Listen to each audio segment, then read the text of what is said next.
So in today's lesson, we're going to talk about a subject that hits home with almost everybody, first tee jitters. And why is it such a big deal? You're going to hit a shot on every hole. Why does that first one matter so much? Especially if you don't have a huge crowd watching you. So it's sort of convenient that we're back out here at Forest Hills Country Club with my good friend PGA teaching professional Gideon Traub, because Gideon, I grew up playing golf out here, and my first tour event ever, I got a sponsor's invite into the Michelob Light Classic.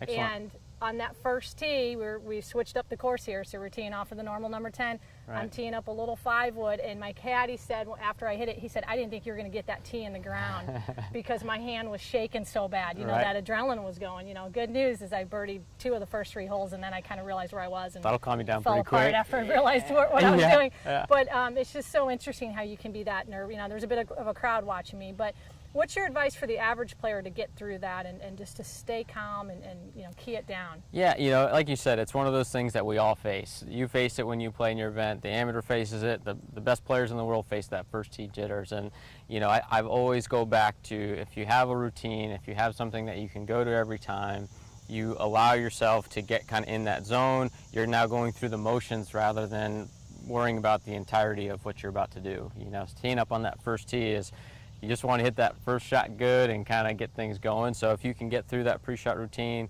go through all those things, I think you allow yourself to really make your best opportunity to hit a good shot. Right, so just kind of get a good pre-shot routine first. Yeah, and then make sure that you lock into it, and that's where all your focus is right there. Right. And then do you recommend, I often say to my students, you know, a good deep breath right before you swing, you know, something just to kind of slow your breathing down. It can get so rapid. Yeah, exactly, and I think that's, you know, that can be part of the pre-shot routine, especially for that first hole. You know, your heart's racing, your nerves are going, take that big deep breath, kind of let everything out, and then go through your routine. Right, and then remember, it's only one shot. Right. So even if it doesn't turn out like you planned, it's not going to ruin or better, affect your round in any way. You can really recover from it after the first hole. You know, you got more shots to go. So. Right.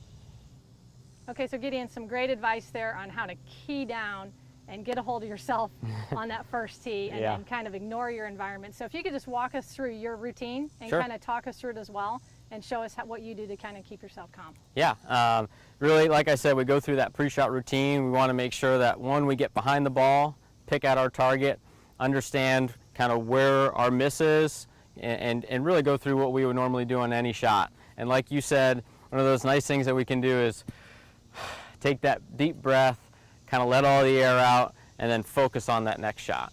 So that's what I'm going to try to do here. I'm going to line myself up. I'm going to take that deep breath. I'm going to go ahead and hit a good shot off the first tee.